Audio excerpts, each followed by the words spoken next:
Hey guys, welcome to another amazing webinar from AdmitKard. First of all, thank you so much for a wonderful response over our previous webinars all this time. And thank you again for joining us today. My name is Pragya and I lead the mentorship vertical here at AdmitKard. So all of you guys who have joined us can quickly ping hi in the chat section alongside to let us know that you've joined. So we have Uchena along with us from Nigeria. We're glad to have you. So guys, just quickly ping hi in the chat section that you have alongside to let us know that you have joined.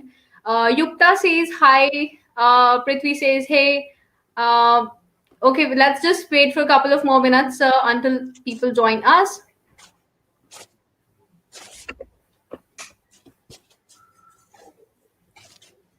Okay, so topic for today's webinar is top scholarships and the reality of studying abroad during this time of COVID.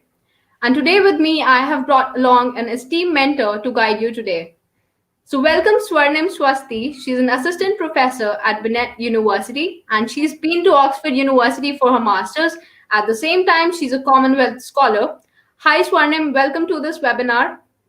Hi everyone. Hi Pragya and hi everyone. Thank you so much for having me. I hope this webinar gives a lot of information and at least a little bit of motivation to every one of you so that you can begin your scholarship research from now itself.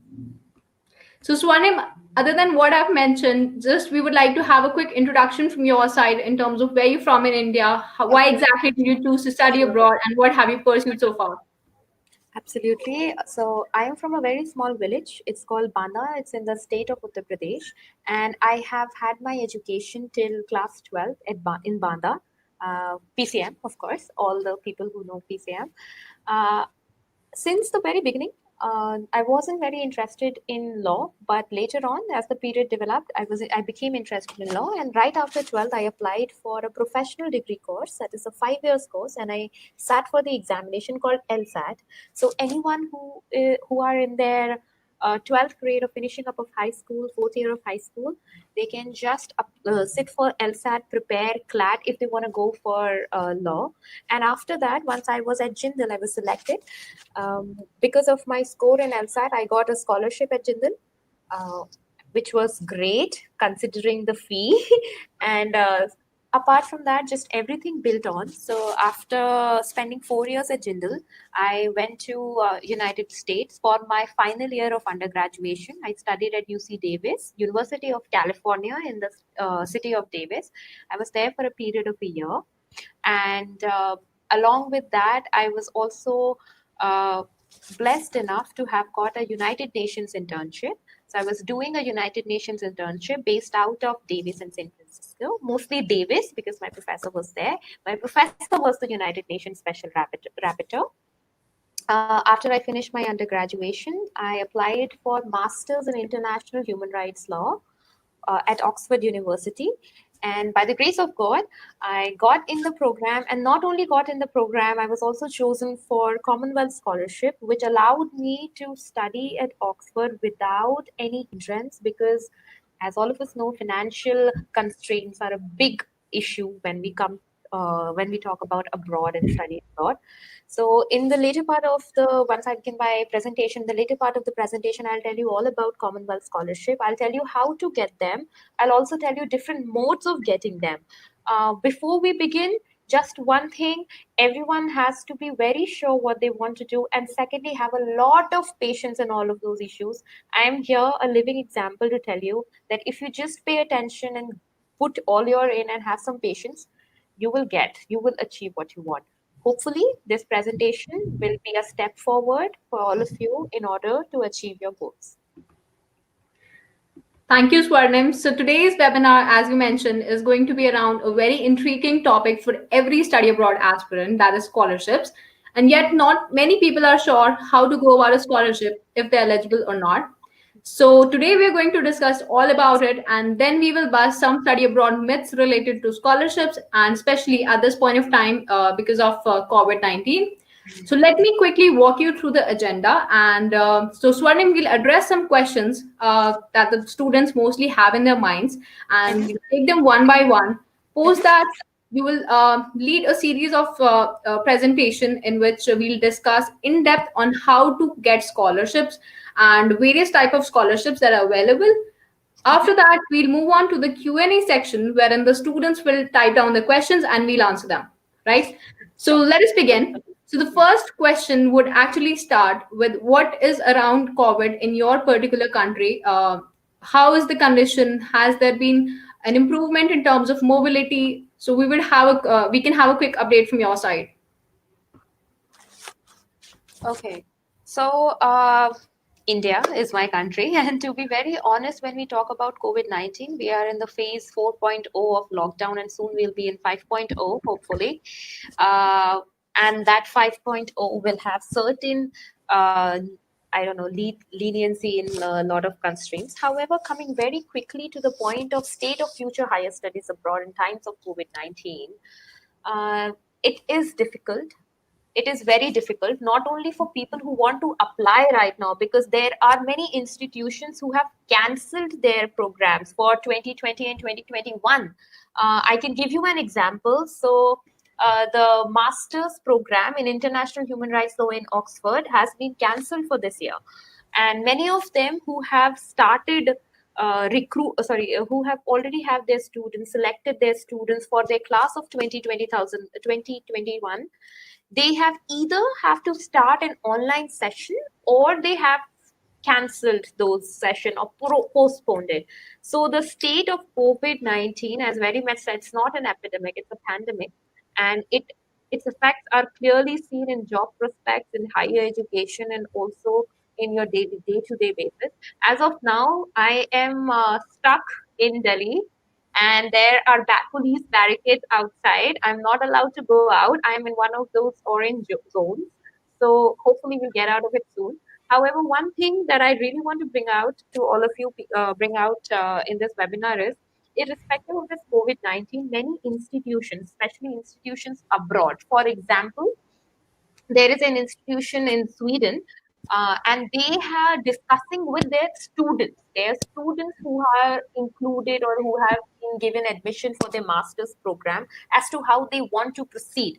So it's not just that it's the call of the institution. There are institutions who are not only democratic but Socratic enough to talk about the idea how to proceed further with respect to the students. So some have said that they're going to take online classes. For example, the university in Sweden I was talking about, some have said that we will postpone so that the student, once they come to the country, they will actually get a wholesome full experience.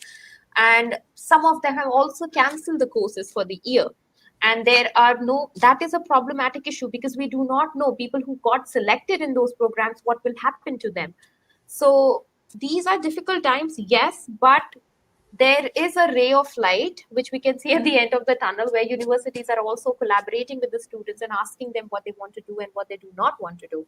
So my opinion, do not lose hope or anything. Just talk to your universities, figure out a way around it, and that way should not be based on just the idea that you want to go abroad. It should be based on the idea how to work around the circumstances which are transpiring in your own country and in your own life. So difficult stage, yes, but not something that we cannot win. So right now, for the students who got offer letters from universities around the globe, so they have a big question in their minds on in terms of what they should do next. Should they defer the intake if there's a possibility? Should they go for online classes? And there's not much clear thoughts on how online classes would help them, right? At the same time, some of the students might even drop the idea. So what exactly do you think students should be doing, and how exactly they can finalize on what they should be aiming? Okay. So my answer to this question will be twofold. The first answer will be exactly similar as I said before, that when you make a decision, you do not only look at the fact that you are going abroad, you are also keeping into account all the transpiring conditions that are happening in your life and in your country. And the second full example is, it's a personal experience. I have a friend. His name is Pulkit. I hope if he sees, hi Pulkit. So Pulkit, he got selected for PhD program in Scotland, and he chose to defer it for a year. And he made the decision based on the fact that while irrespective of the fact, whatever you are doing, in order to gain substantial knowledge and to understand something practically, it is important to be in the classes, physically be present in the classes. And he said that he will not be very comfortable with online classes. Apart from all the other restrictions he has had, apart from that, he himself said that it's better to defer the program for a year rather than to opt for online classes. So that's his perspective. Another Right. student, another friend of mine who got selected in the master's MA program in the university at Sweden, he decided that he wanted to take online classes. So either of the way is not wrong. In fact, you should look this situation and take it in your stride that this is a way where you can actually pave your own metallic road based on your personal decisions. If you think that it's a 1 year course, you have to be there. You can defer it. There is no harm in deferring it. There is no issue in deferring it. And especially in these pandemic times, nobody is going to ask you, why did you defer it? So please defer it if you see that it's better for you to go there and you will learn more. However, if you are a working professional and if you are a student who has just finished their graduation and looking for post-graduation, you can start immediately. You can start with online classes if that option is available. My point being, do not let go of the admission that you have got. You take your decision based on your circumstances. It is advisable that you defer it and you go later on next year. However, keeping in mind that if you defer it, you do not know when COVID is going to end. Hopefully soon, but you don't know. So there's no harm in starting online classes also. Point B, do not let go of your admission offer letter. That is a very important point, and that shows that you have done something and you are selected on merit. Right. At the same time, about online classes, I believe we're not very well accustomed with the tradition of having online classes. So are they well enough to make students understand? Are they worth enough to get enrolled in? See, some courses are designed for online instructions, some are not. Courses which are not designed for online instructions, which require students to be physically present, they will not do well with online classes because of the technicalities and because of the examples and because of the physical engagement that is required in the class. So with respect to that, it won't help. And considering the fact that you live in India, there are certain situations, but this is digital India. We have better situations as well. But irrespective of that fact, I would suggest, if I had been in your shoes, and this is completely personal opinion, if I had been in your shoes, I would have chosen to defer the program and go visit here and be physically present there. Now, the question is what to do during this period of time. I think we will come to that question and I will be able to answer that questions more. But for the time being, if you're asking me as a person, then in a personal opinion, definitely defer it and move ahead next year. Okay. So the next concern would be around once a student decides that they have to go abroad, right? Is it a good time to go abroad because of the lack of jobs that the students might face? And it might be the full-time jobs or the part-time jobs that the students might face in their respective countries. So what is your take on that? So, in fact, a very good article on it came out in the script. It was, if I am not wrong, it was written by Dinesh Singh, the former VC of University of Delhi, and he talks about exactly the same issue as to what do we do with respect to jobs.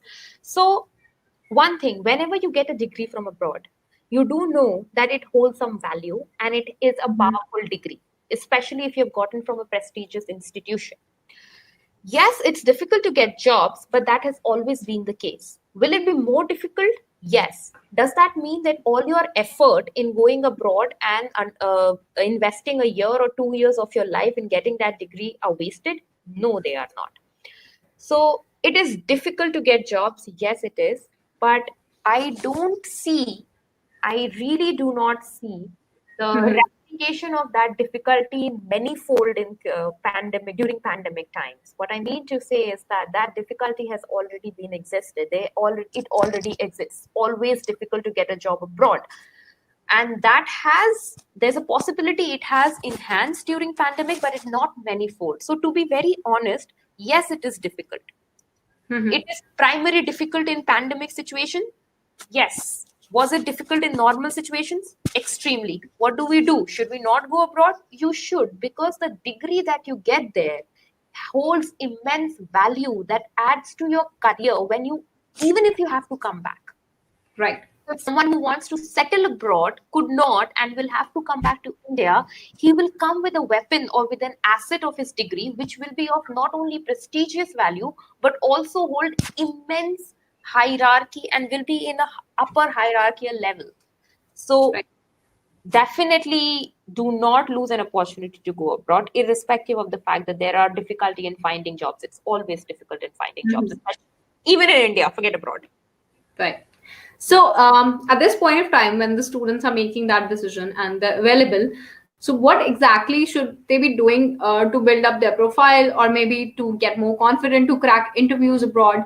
What courses can they take at home, or what study that they can do at home to make sure that they can be in better shoes? Okay, so I'm from law background, and in the chat comment boxes, I can paste a link. And if people follow that link, that leads you to a page with more than 40 webinars that are available on law. So these webinars are conducted by professional lawyers talking about exact practical ramifications and application of law, everything. So that's an important aspect to enhance your knowledge. Even if you choose to watch one webinar per day, it helps you. That's one. That means building your education. Second, if you want to do certain courses, so there is a website called Coursera, Coursera. Coursera is a website which allows you to take online courses. If you take online courses, you will not only gain knowledge, but you will also get a certificate that you have taken these online courses. So if anyone is interested, let's just say in philosophy, there are courses available on Coursera to take philosophy, which fills your gap. So that's second. First, webinar, building your knowledge. Second, getting a knowledge certified, which means you are taking a course. Third way is to volunteer yourself online. A lot of organizations, especially research-based organizations, are also looking for people who volunteer themselves. They don't get any payment or stipend, but they do get a certificate which says that they have been associated with this specific institution. So, for example, I worked with Amnesty International, London office, London headquarters. And as a student, when I was a student, I have also worked as a researcher. So when I say researcher, I mean intern, a researcher intern. So I was just an intern, but I was allowed to do an online internship. So online internships, webinars, online courses available available to the students on Coursera or anything. All of these things will help you not only lose touch, but also gain more knowledge during these situations. That's a good course, and that's a good way to go about it. And I'll be sure to post the webinar for anyone who's interested in law. Right. Okay, that's perfect. So moving on, before we move on, actually, we have Peter asking question: does bank provide loan in such condition for studying abroad? Yes, it does. So there is I'm so sorry, but I think I am forgetting the name of the scheme. But ICICI Bank, including State Bank also, provides abroad scholarship loans up to rupees 20 lakh, I guess. Up to rupees. So that doesn't mean that you will get 20 lakh loan, up to rupees. So you will get small. Right. And yes, you can apply for those loans. Is this going to be a tedious process? It definitely will be. Will it be worth it?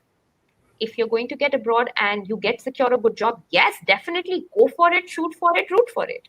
And with respect to banks, I just want to highlight, especially ladies, all the ladies here, all the girls here, there are special schemes run by banks which provide loans specifically to girls to study abroad. You can look out for those loans. I think State Bank of India provides that. You can just go and check on it. I'm so sorry, I forgot the name of the scheme, but that's State Bank website will tell you about that. Okay, perfect. So, Peter, you can seek more help with us. And for all the guys who joined us today, there's a link on the top.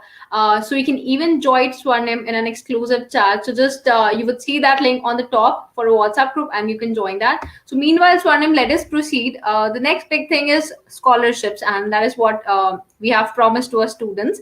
We'll discuss some major scholarships that are available for the students and in detail, and some information that might not have been with any student so far. But now, on that note, I'm going to give you the whole, and you can begin and share all the insights that you have. Okay, so thank you so much, Fagya. And we're going to look at scholarship options available to all the aspirants for a master's program. And in this webinar, I try to communicate and inform all of you about certain prestigious and beneficial scholarships that one must definitely apply for. Why do I talk about only these scholarships? So just to give you a brief idea as to why we call them prestigious and why they are so beneficial. So there are two most important reasons. The first reason is they have been running for a number of years. And when I say a number of years, I mean possibly they have been running for more years than the establishment of any university. And then to give you an example, the Rhodes Scholarship, it came around in 1902, so 1902. And the time period and continuous success stories have not only brought an international acclaim to these scholarships, but they have also established a great reputation in the field of academia. So that is one. Secondly, more importantly, why these scholarships are prominent is that this will not, once you get these scholarships will not be related only to the period of a year or a two or the course of your exam. This is a lifetime affair. Now, what do I mean by lifetime affair? By lifetime affair, I mean that these scholarships are so fundamentally strong that they also have a very strong alumni group. You might not have heard of it, but alumni group is equally important. It's like sharing an alma mater to a scholarship institution rather than an educational institution. And because as soon as you get the scholarship, you become a member of the alumni group, and that alumni group will be available to you entire your life to make connections, to build connections, to develop relationships, and to seek future help. So all of these alumni connections are so strong that they are the ones to provide funds to these institutions in order to grant these scholarships to the recipients. So once you become the member, or once you get the scholarship, as soon as you become a scholar, you do understand that you are attached or connected with this institution for a lifetime, not just for the time period of your course, right? Now, to begin with, let's just talk about the various types of scholarships that we have. When I mean about various types, there are different categories. So, for example, there is amount-wise. Some scholarships are full scholarships, like Rhodes, like Shivani, like Commonwealth. Some scholarships are shared scholarships, like Commonwealth Shared Scholarship. Some scholarships are partial scholarships, like university special scholarships. Second category is who give these scholarships. So these scholarships are not only granted by just the university, which are known as university scholarships, but these scholarships are also granted by the government of the state.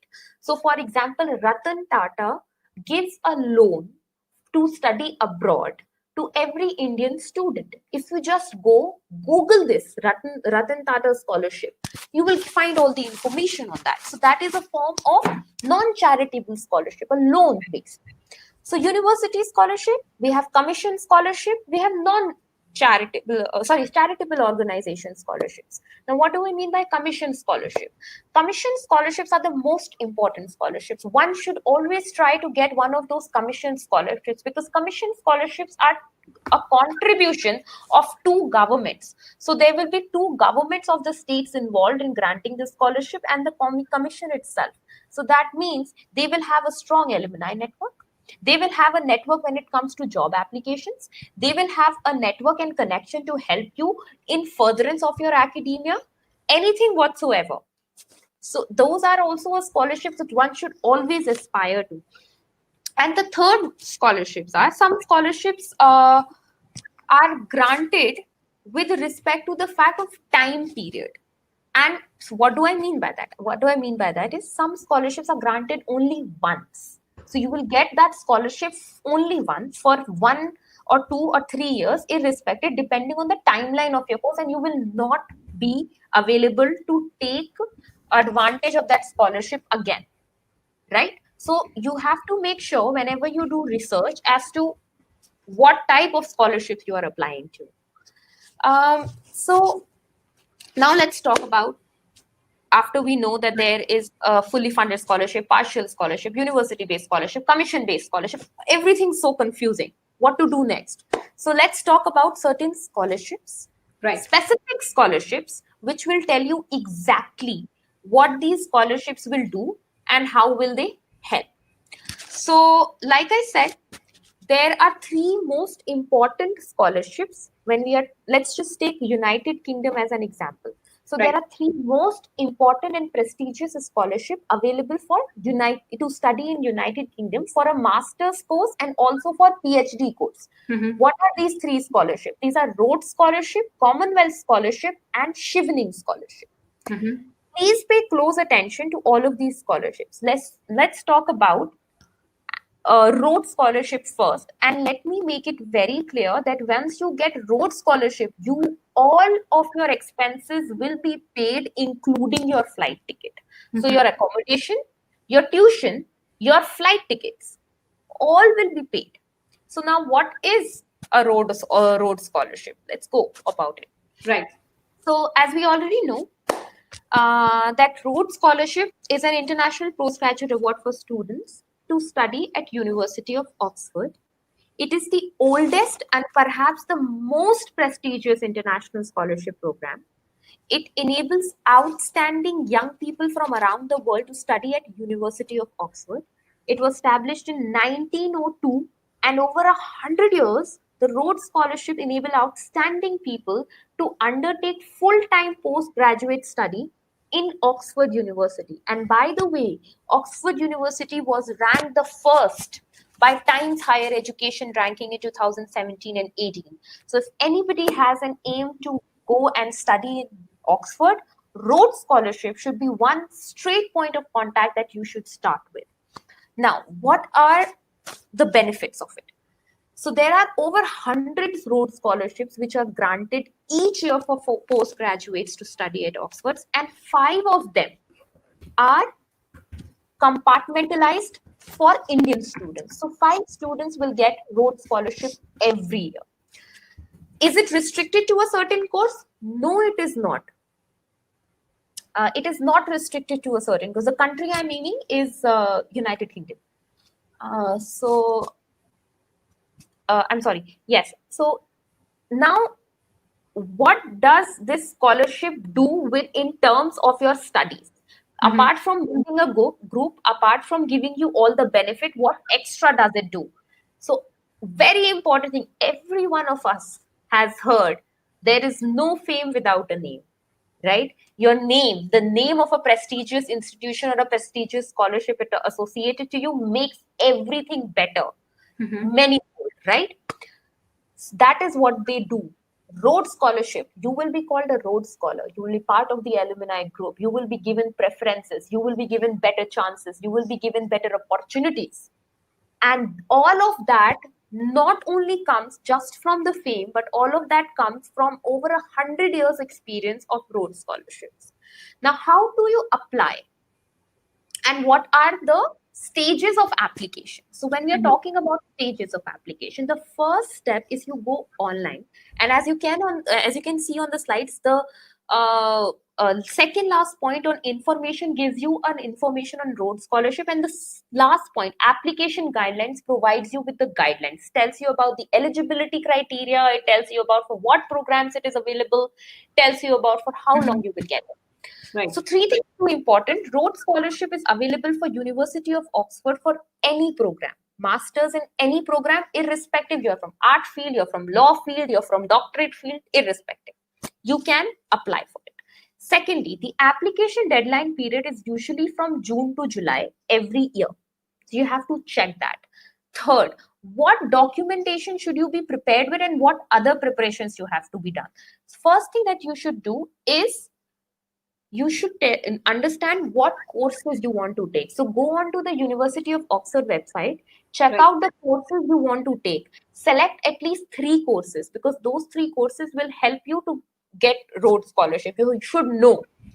Remember very carefully that when you are applying for Rhodes Scholarship, it is only for Rhodes Scholarship and not a place in the university. So there has to be 2 different applications. One application for the Rhodes Scholarship, which will enhance or allow you to take the Rhodes Scholarship, and second application for the place to get a place in the university. Though Right. alag application. And be constantly vigilant, pay every and any attention as to any updates on the website and adhere to the time limit. Eligibility is an important issue. You have to know that you should not be more than 24 years of age to apply for Rhodes Scholarship. Everyone below 24 years of age, 24 years of age, they can only apply for Rhodes Scholarship. There is an exception of 27 years. So that means a person who has attained the age of 27 years can also apply, but that is only with respect to the fact if he resides in a country or there has been an actual situation where there has been a delay for him to attain a bachelor's degree, which will not happen in most of the cases. So be vigilant and understand that before 24 you have to apply. Now, what type of scholarship will you apply? Rhodes there are multiple levels of scholarships in Rhodes scholarships also. What do I mean by that?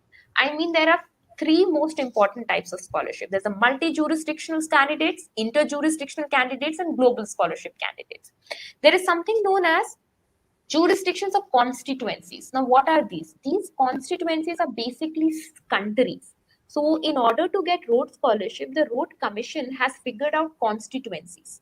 These constituencies are nothing but countries or a group of countries. So, India will be a constituency to apply for Rhodes Scholarship. And how many seats for the constituency? 5 seats. 5 students from India will get a Rhodes Scholarship every year. How do you do it? You first you go to the website, you check the constituency list, which you will find on the information section. If you click on the information link, you will find those you'll find those constituencies. So If I'm just gonna stop you just 1 second. So we'll put down all the links in the group that we have given the link for. So don't worry, you'll have all the links with you. Yeah, I'm so sorry. Carry on. So first, if your constituency is present there, you don't have to figure out anything else. You just go check your eligibility and apply. However, if your constituency is not mentioned, what to do then?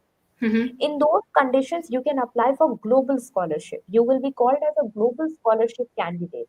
2 global scholarship candidates are given out, awards are given out every year by Rhodes Commission. So even irrespective of the fact if your country doesn't fall under the constituency criteria, you can apply for global scholarship candidate. Multi-jurisdictional candidates or inter-jurisdictional candidates. If you do not see yourself in one constituency but in 2, then you apply to the constituency that allows you most interaction with, you're most connected with. Interjurisdictional, if there is neither, if you're not a citizen of either of the constituency but there is a strong link, you can use interjurisdictional candidate scholarships. It seems a little bit overwhelming and a lot of information, but the only thing that you need to know is Rhodes Scholarship is a prestigious scholarship. It pays for everything. Second, you need to adhere to the deadlines and figure out your constituency. Third, application should be made by the candidates below the age of 24 years. That's all you should know. Important aspect that you should be aware about is that this is not only based with respect to application process. There are interviews that are conducted. So once you have submitted your application, you will be called in for an interview. That interview will happen in your country only by a British embassy or a British High Commission, whatever it is. There is no strict pattern. There could be many interviews, there could be one interview. And after that interview, you will be selected for or not selected for a Rhodes Scholarship. Difficult? Yes. Can I do it? Definitely yes. Why not? Right. Try for it. The second type of scholarship that you can apply in order to secure your position in one of the United Kingdom countries is called the Chevening Scholarship, the third most prestigious scholarship. Now, this runs out from two things. It's a UK government global scholarship program and Commonwealth Commission. So please understand, Commonwealth Commission works along with the United Kingdom's government and gives out distributes a lot of scholarships. One of those scholarships is the Chevening Scholarship. It's fully funded, tuition fee, accommodation, flight tickets, everything will be completely given to you, and it has been if I am not wrong, it has been in place since 1983. Again, prestigious hold. More than 50,000 professionals have studied in the UK through Chevening. And how do you do it? What is the process? The process is, you see the information that is the last point on the slide. If you click on that website, you will be taken to the Chevening Scholarship website. They will tell you to choose 3 courses and 3 colleges. Okay. So the first step is you go to the university or any other university or multiple universities in the United Kingdom you want to study. You check or you figure out your courses. You need to have 3 courses in one college or in different colleges also. Up 3 courses in one university or in different universities, whatever it is. You have to choose that. Once you choose those 3 courses, you will not be able to change your courses.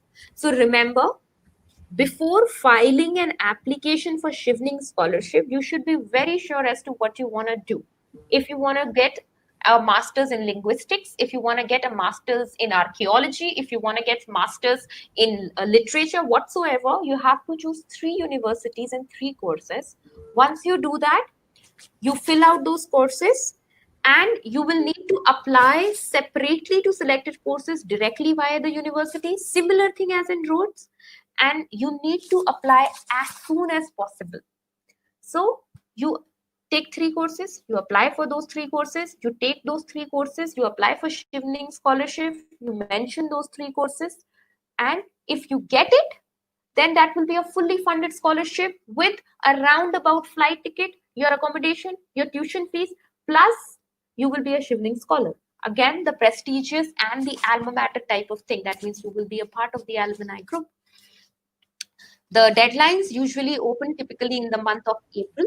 However, there is a catch. The catch is on the eligibility criteria, which is that citizens, if you are getting, or any students who are getting Chevening Scholarship, they have to make sure that once they finish their course, they come back to their own country and stay there in their own country for a period of 2 years. Does that mean that you cannot travel abroad? No, it does not mean that.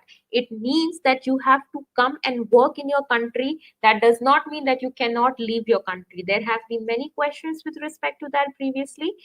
Every scholarship which requires you to return back to the country does not mean that you have to stay in the country, right? There are also going to be interviews for Chevening also. These are going to be face-to-face interviews mostly. There are very rare exceptional cases when they allow Skype interviews. Those are mostly with respect to security conditions of a candidate in a particular country.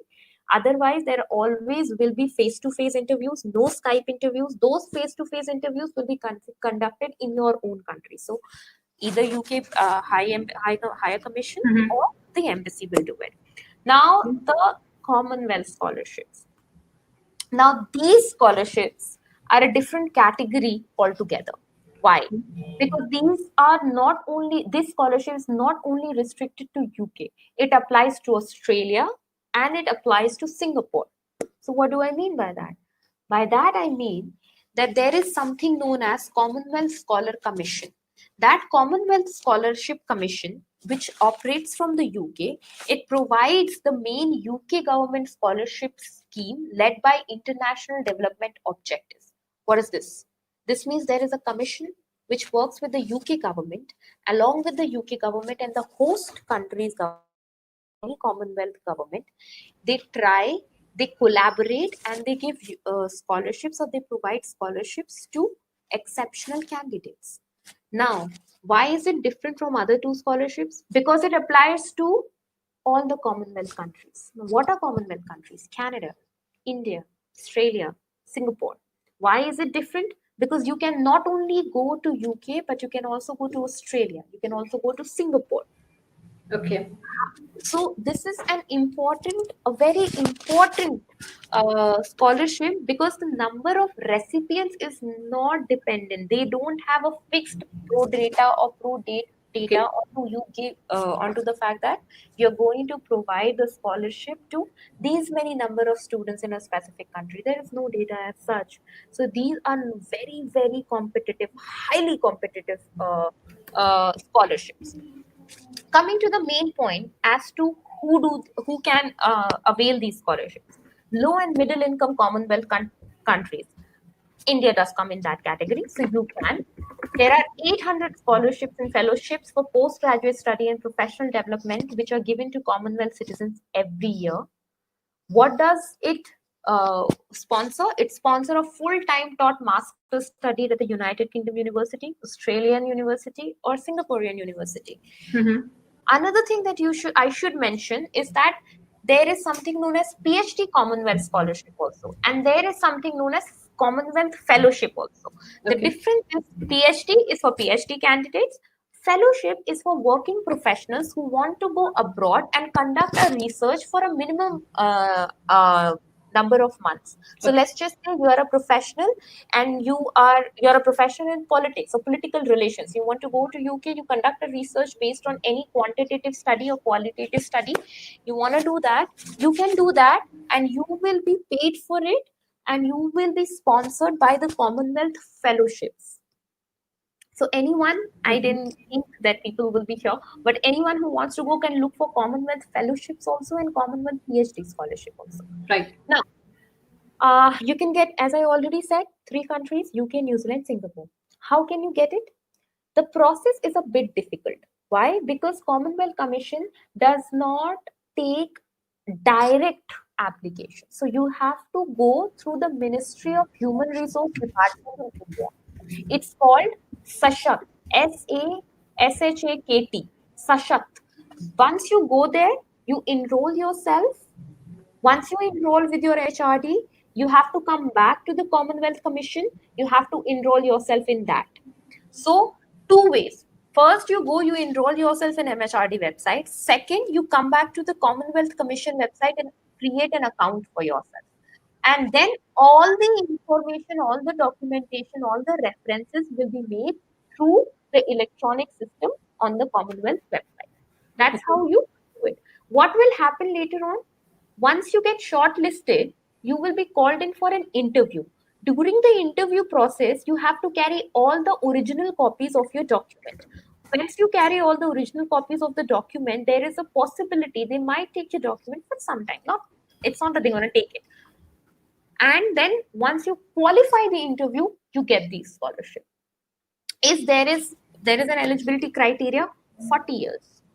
Okay. So one must not exceed 40 years. Bachelor's degree, you should have an offer letter from the university listed with the Commonwealth Scholar Commission. That means you have to first apply to the university. Pehle university pe apply karo, time dekh ke, and then apply to Commonwealth Commission following all the deadline. Right. Figure out the courses, figure out the university, apply to the university, and then apply to the Commonwealth Commission scholarship. What does it cover? Tuition fees, accommodation, and flight tickets. Everything will be covered. There is a possibility you might get certain stipend also. There are 90 universities which in the UK itself which have partnered with Commonwealth scholarships, and the deadline is mostly from December to January. There is no guarantee that a seat, like I said, unlike roads, if you go back to the main point when we were talking about the various type of scholarships and we talked about seats being restricted or seats being assigned to a specific country, that does not happen in Commonwealth.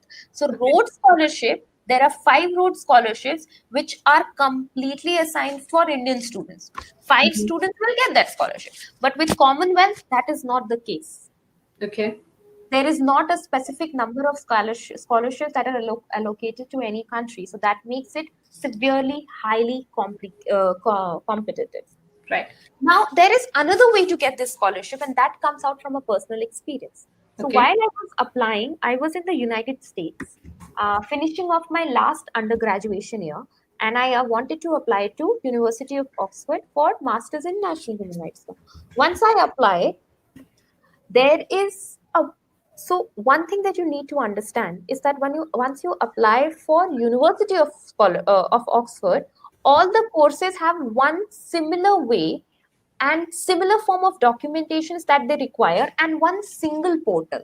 The only difference is once you open that portal, they will ask you the name of the course. Baki, everything will be similar. So Okay. same documents, same way to provide your information, etc., etc. There is a button, and everybody needs to click that button, which says that the candidate should be allowed to be qualified for any scholarships which the university thinks will be beneficial. If you tick that button, that allows for a different thing. Now, what is that thing? Commonwealth Commission also provide and give certain quotas to the universities. So Okay. what does that mean? This means that certain universities has quotas to distribute Commonwealth scholarship to their incoming students without letting the students go through the MHRD process. How does this happen? It's very lucky. One needs to be very, very lucky for this to happen. Fortunately, I was one, and that's why I know this. If you apply for that course, you tick that button, the university will check your application based on merits. Okay. You are enrolled in the course, and since you have clicked that button, the university thinks that you are one of the best candidates to be applied or should be nominated for Commonwealth Scholarship. Then the university themselves will nominate your name to the Commonwealth Commission. Okay. That means the entire process of going through MHRD and going through the commission portal, electronic portal, there's no need to do that. You will just be nominated by the host university itself. And once the university nominates you, the chances of getting selected for Commonwealth Scholarship are 99%. That is what happened with me. So Commonwealth Commission is a more exuberant, elaborate, extensive network of scholarships. It has multiple scholarships for professionals, for master students, for PhD students. There are nominating agencies which also gives you, for example, universities. Universities nominate their candidates and then they get the scholarship. Right. Now this is about UK. Coming to USA, people who are interested in USA, there are Fulbright scholarships. Now, they have been available to Indian candidates since 1950. In fact, the deadline usually ends in May. So there is still time. I mean, you won't be able to finish the application, but anyone wants to go. There is something known as Nehru Fulbright Scholarship. If you search that, you will figure out the master's program in the USA. You will get something known as Nehru Fulbright Scholarship, which allows you to get a fully funded scholarship and fully funded stay and study course in the United States. So for United States, you have Fulbright. For UK, you have Chevening, Rhodes, and Commonwealth. For Australia, for Singapore, you have Commonwealth. All of these prestigious scholarships, along with the involvement of the government, provides you time, provides you means, provides you method to not only restrict yourself to academia, but to explore your connections within the academia. Right? So that's why they are important. Certain examples of other scholarships are Erasmus Scholarship, which is European Commission funded, so available to European countries. For example, Sweden. You get Erasmus Scholarship if you want to apply for a Swedish college. France, you want to go to France, you can get an Erasmus Scholarship. What do you have to do? You have to go to the website, check out what universities are associated with Erasmus Scholarship. Unlike India, where the concept of scholarship is not so well developed, in the Western culture, the scholarship concept has grown out of the and is not only restricted to universities. That means there are commissions, that means there are foundations, that means there are groups which provide you scholarship in order to achieve your academic aim. Right. That is why we have Commonwealth, that is why we have Rhodes, that is why we have Erasmus. There are other university-specific scholarships also. For example, there is something known as the Hill Scholarship, which is only for Russian students, which is available for any master's program in the University of Oxford. There is something known as Felix scholarships, available only to Indian students. There's something known as UK-China scholarships, available to students coming from China, going to University of Oxford. Now, all of that being said, I know it's a lot of information. I'll take another 2 minutes and give you something really important that you should work with. Was this overwhelming? Yes, it might be. There's a lot of information. There's a lot of things that you need to research. Even if I tell you or anybody else tell you, that's not going to happen because every case is particular. You have to write your own statement of purpose. Right. You have to provide your own documentation. You will be judged on your own merits, how much grades, what is the score, etc., etc., and most importantly, your personal interview. So what do you need to do? The first thing you need to do is to figure out what country you want to go. Second thing you need to do is to figure out the universities you want to go to in that country. Third thing you need to do is to figure out the courses that you want to take in that university. And then fourth thing you need to do is to look out for the university-specific scholarships. Why? Why not go with these prestigious scholarships? Because there are times when university scholarships proves more beneficial because they are easily available. And secondly, the process is not so tedious.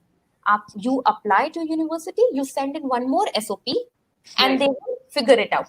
An example of that university, Netherlands Leiden University, very well known, very famous for international law and aviation law. What do you need to do and what do you need to look out or watch out while applying? You need to adhere to the time limit.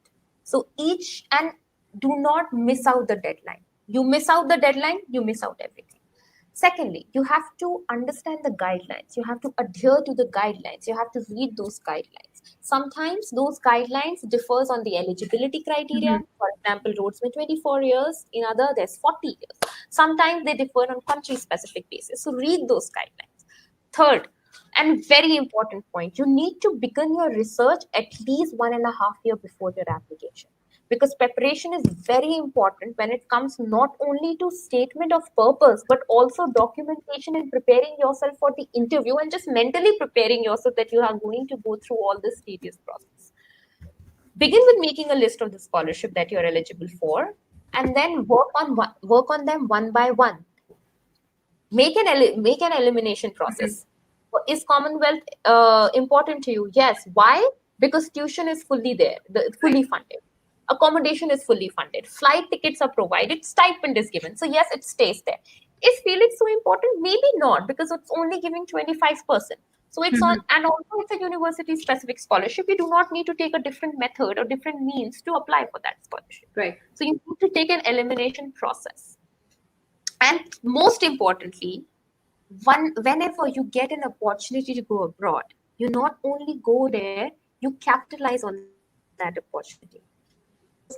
I was in the United States, University of California, for a period of 6 months as an exchange student. Now, once I was there, I studied there for 6 months. I didn't know about this, okay? It's just my professor was there. Based solely on my performance and my merit, she offered me a United Nations Special Rapporteur internship. And that's how I got it. And I got to extend my 6 months period to 1 year period.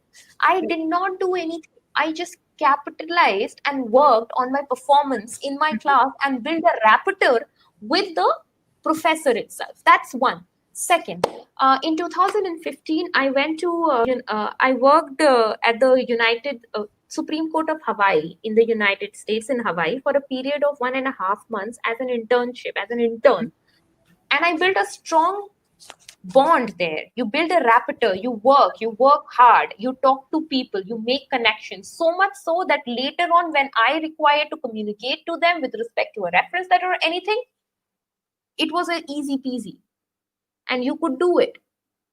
And imagine getting a reference letter from a Chief Justice or a Justice of a Supreme Court of Hawaii. Did I do something extraordinary? Maybe, maybe not, but mostly not. What did I do? I made sure that I worked hard and I made sure that I built connections. So capitalization on each and every opportunity that you get is very important. Lastly, final point, please be patient. I understand tedious process. I have gone through that process. It is heart-wrenching because at every step you face a lot of problem, and in the very end you do not know. At the very end, I had to start course in October until August, and I didn't know whether I've gotten the scholarship or not. But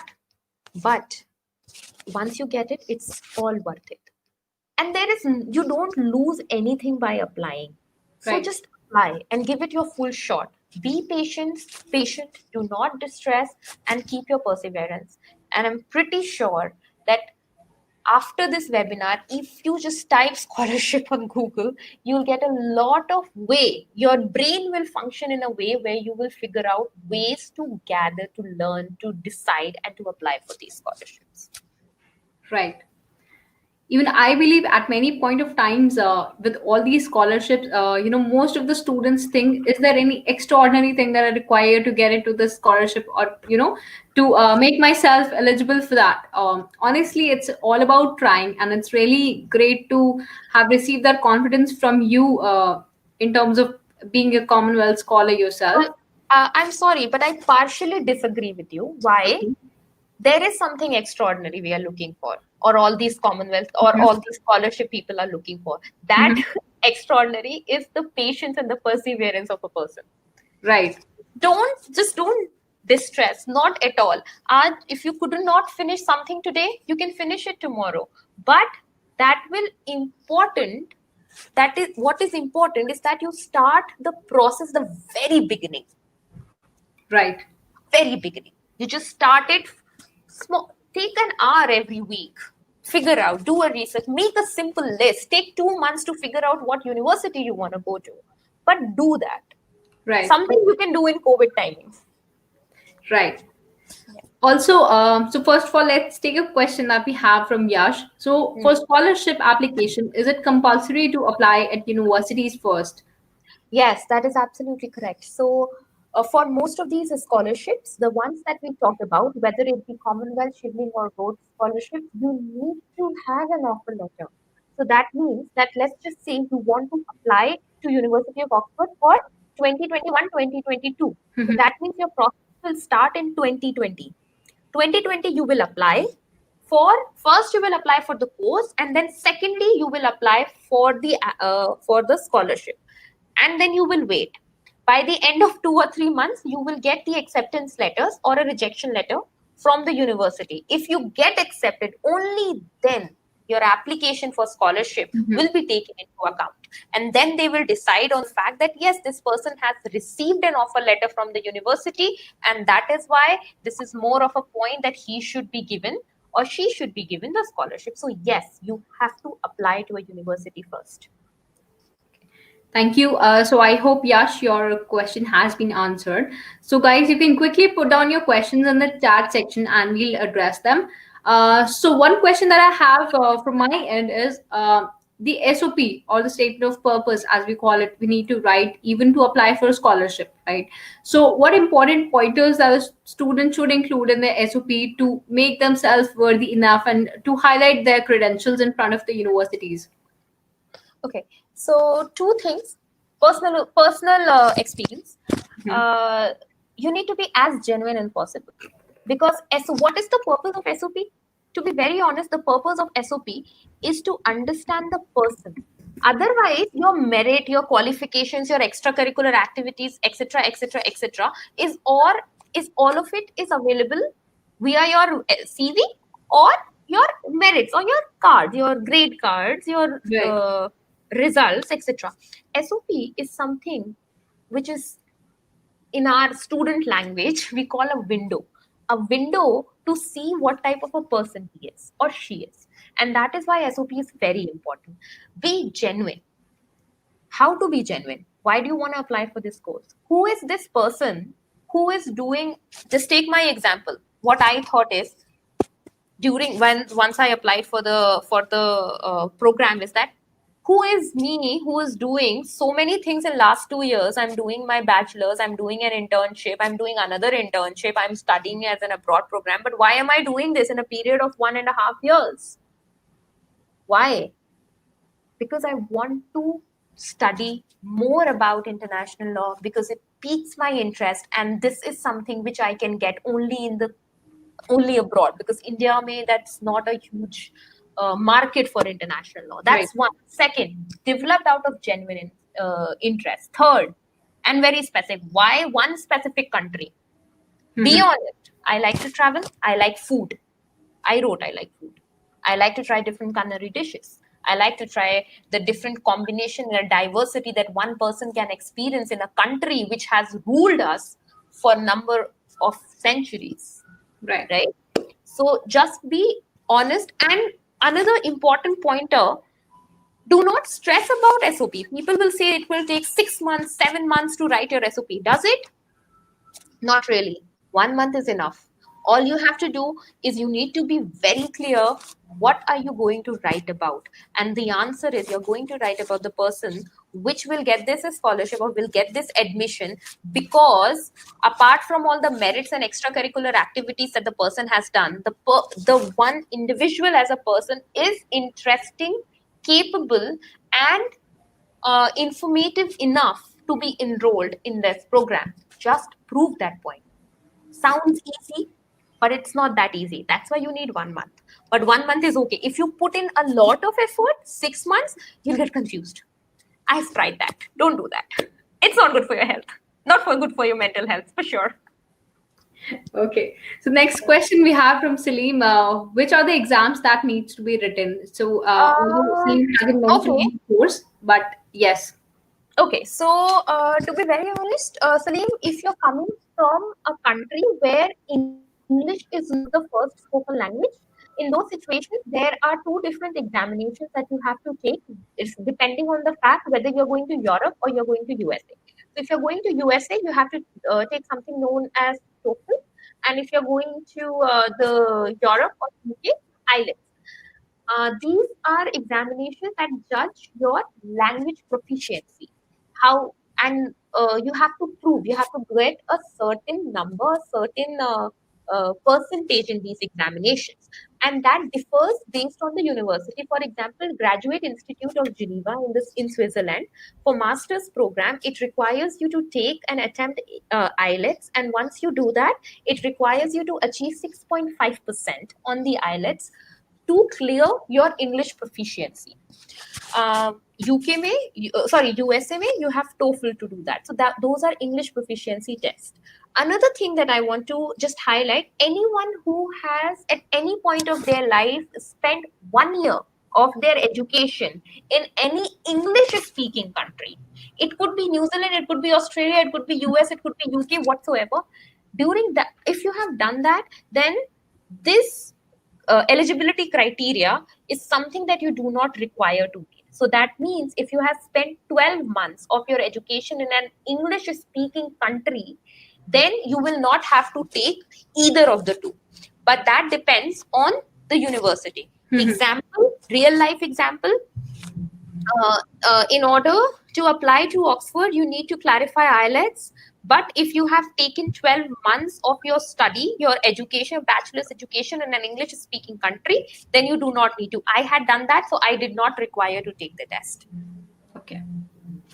So I hope, Salim, your question has been answered. So for everybody, you can just quickly put down your chat questions in the chat section, and we'll address all of them. So another question from my end, Swarnim, would be that academically, is there a particular percentage that the student should, be having to apply for all the scholarships? Yes. Leniently speaking, you have to be within 10% of your batch, top 10% of your batch. And strictly speaking, which applies for Cambridge and Oxford, you have to be within 5% of your batch. It applies for Columbia and Yale and Harvard as well. Okay. So make sure that you're within 10% of your batch, whichever graduation you're doing 10% of the first 10% minimum. Okay. So other than that, on a very lighter note, since you've been to University of Oxford and it's a dream university for almost every student who's planning to go abroad, how was your experience being a student there? It was two things very different from India, but quite similar to the US. Professors are more comfortable with you, which I mean, by that I mean that you are, they are more open, they are more informal, they are more casual. You can sit, have dinner with them, you can go out on a coffee for a coffee with them. And out of class, they are just simple, normal human being. You don't have to call him or address him as professor, not even in the class. That was really different because that allowed me to gel with my professor on a different level where I'm not scared, or I don't have to think about every question that I ask. I can just go over to them and say, hey, Andrew, I want to know, can I do something on child right? Hey, Novena, I want to know, can I do something on Dawkins' theory of heart in debate or anything? And they will be there. They'll just be there. So that is very different. Secondly, the food. I'm sorry, I'm a foodie. So when you talk about food, right, you have to adjust at times, especially when you find yourself in an African country or in the UK country. You have to develop the taste, because once you eat the food, I have had a Ugandan food once and I could not stop eating it because it was so delicious. But you have to train yourself to make sure that you are going to adapt in each and every situation. Personal experience again, I was in the States in the year 2015 for my internship at the Hawaiian Supreme Court, and I was a vegetarian. And I went to US, and then I went to UK, and it took me one day, just one day, to convert to non-vegetarianism. Because in my mind, I have never eaten meat in my entire life, but in my mind, I knew that I had to adapt. Right. I'm here for a different purpose. That being said, that is one way. Second way to go is you don't have to sacrifice on your principles. There are various joints and eating joints, and because of all the advancements, almost every country has different choice of vegan and vegetarian options. So you can just select that, enjoy that. Third thing that I would want to, I'm sorry I'm taking up the time, but this is a very important aspect. Everyone who goes anywhere, they should definitely go to two places. One is the museum, and second, if that country has, or if that city has an amusement park. For example, go to Six Flags in the United States, go to Disneyland, go to the historical museum of, let's just say, Sonoma Valley, Napa Valley. And just engage yourself in their festivities, whether it be Thanksgiving, whether it be Easter, whether it be Christmas, just engage. Another thing to support all of you guys, there is something known as the Indian Society or the Indian community, which is present in the university itself. So that means students of Indian origin, they make their own group, and they help students. They try to make them more comfortable, new students. So you can always talk to them. There's not a problem at all. Loneliness is something which is the last thing that you should think about, because there are various ways that you can just get occupied. You don't know how, just get out of your house and take a stroll down the road. You will see so many different things and you will be occupied. Right. Loneliness is the last thing, to be very honest. So we'll take a question from Ishan. I have Asaj from Coventry University, MS in Data Science. Your view on the university map? Hi, Ishan. To be very honest, Coventry, I don't understand your question. You are asking me my view on Coventry University. I don't think I am qualified enough to do that, or I will ever be qualified enough to comment on the status of the university. But coming back to the degree that you have gotten. So to be very honest, this is something which can help you a lot. Since it is MS, so I'm getting it's a master's degree, and it must have helped you. And I don't know whether you are academically driven or more practically driven. I am more academically driven. So this will help you further in getting a PhD also if you want, and because I'm more academically driven. So you can just do it. However, if you're practically driven,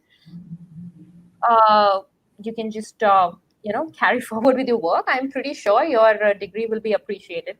With respect to scholarship and degree definitely yes.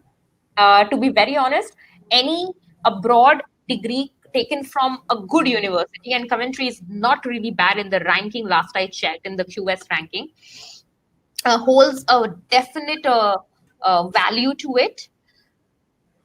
To be very honest, you might find a little bit difficulty on how to apply, how to make use of that degree. But to be sure, a master's degree always helps you. It never brings you down or makes you go down. So with respect to degree, it's a good degree. With respect to the university, it's a good university. Mhm. With respect to scholarship, I'm sorry, Ishan, but I don't know. I think you have already done your CAS from Coventry University. Then, with respect to scholarship, I really don't understand the question. I'm sorry. If you could just elaborate, what is you trying to ask? I'll be more than happy to answer. But yeah. So Ishan, maybe you could put it again in the chat section on if you're trying to understand how to go for a scholarship. Is there any scholarship availability? So just elaborate a bit so we can help you out. Just a little bit elaboration, because I understand that you have already gotten the degree. So I don't get you. What's the scholarship question? Just elaborate it. I'll try to answer to the best of my ability. Okay. So meanwhile, we'll just give Ishan a couple of more minutes to type. So guys, any more questions that you have from your side, you can just quickly put them in the chat section, and we'll be happy to help them. At the same time, Swarnim, in terms of okay, so we have the reply from Ishan. What kind of scholarships would I be eligible, and how to apply for it?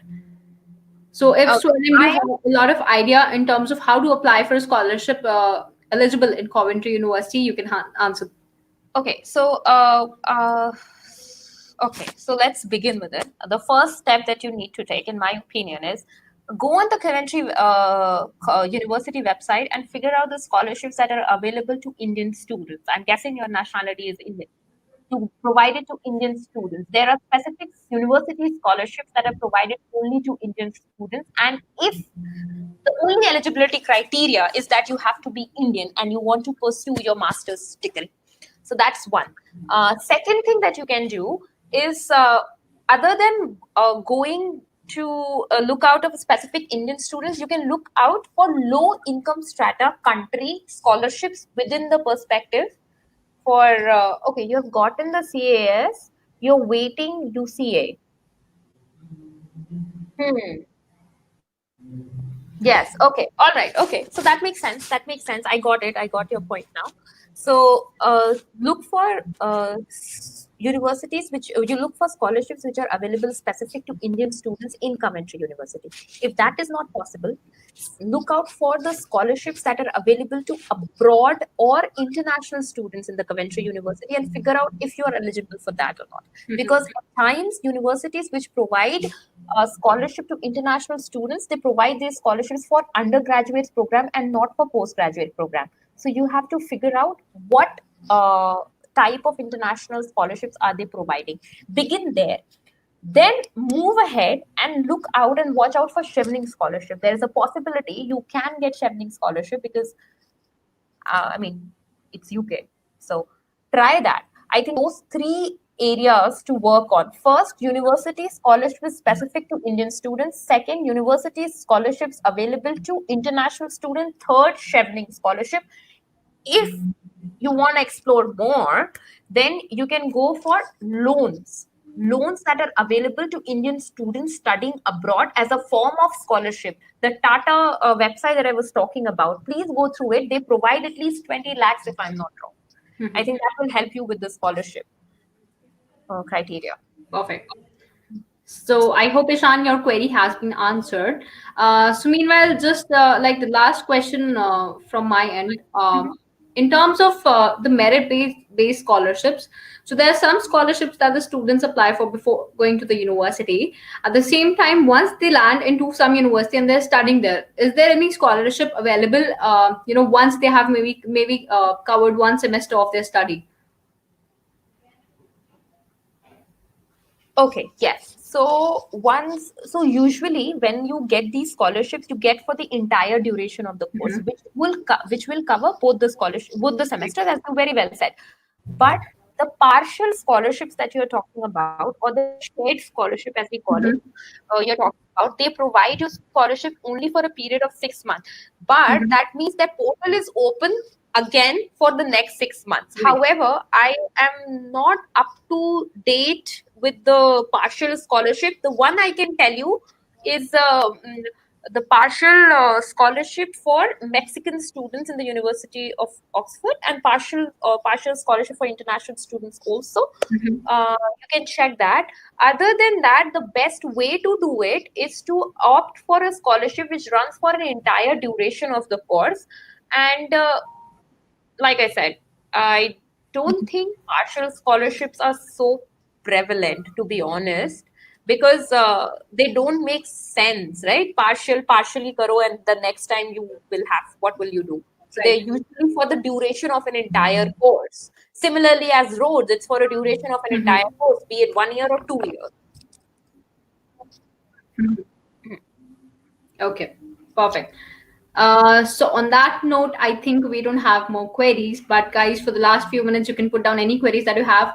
Meanwhile, Swarnim, I'll take a moment to thank you for being here and taking out time from a busy schedule, being an assistant professor yourself. At the same time, for all the students, if you have more queries, you can put them down and mail us at info@admitkard.com, and we'll be happy to help you out. At the same time, there's a link on the top that will give you access to a live session with our mentors, and we'll get you connected with a most relevant mentor. So suppose, Ashan, if you're looking for Coventry University, we'll get you connected with a mentor from the same university. So for all you guys, thank you so much for joining us. And again, Swarnim, thank you so much. Before we end, any last piece of advice that you would like to give to the students that we have today? Well, there was a lot of information. My only advice is just go through that information once and make a list in your head and make a stepwise process as to how you're going to do about it. Do not distress, do not lose patience. It's very important. Anyone who has ever received any form of prestigious scholarship has gone through the same track and has gone through the multiple number of times of hopelessness as you might be facing. So do not lose that hope and keep reading, keep studying, keep enjoying also, because that's very important. So just do that. Thank you so much for being here, for listening to this webinar. In case you have any queries, any questions, and that I can help with, and I will try to be helpful to the best of my ability, you may please contact Pragya or just click on the link mentioned there. Thank you so much for being a wonderful, wonderful audience, and thank you for all the questions. Right.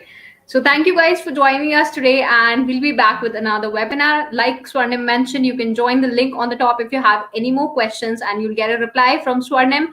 Or even if you want to get connected with a mentor that can guide you in terms of if you have any offers, we'll get you connected with the most relevant mentor.